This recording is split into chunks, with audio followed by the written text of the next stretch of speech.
Pour moi, ce circuit de Sepang, c'est tout d'abord beaucoup d'humidité, ensuite des infrastructures fantastiques et des grandes courbes fabuleuses. Malaisie, 5,5 km, 56 tours, 310 km au total, 8 lignes droites rapides, 3 virages lents, 2 possibilités de dépassement. Vitesse maximale 297. Nous voici à Sepang, en Malaisie, dans le simulateur de Red Bull F1, pour un tour de circuit.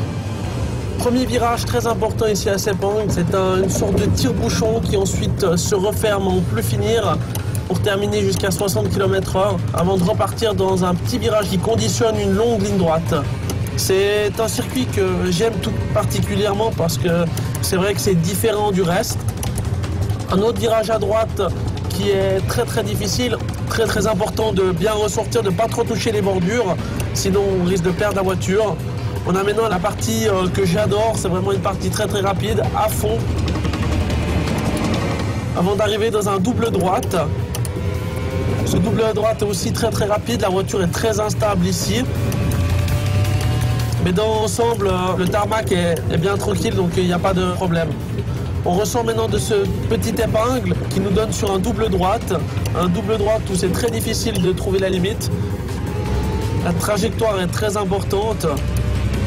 Maintenant, on arrive dans un virage, une partie que j'adore aussi, un gauche à fond avant d'arriver dans un droite, tout en freinant. Très difficile de ne pas bloquer les roues. Ce virage à droite est très important puisqu'il conditionne toute la longue ligne droite.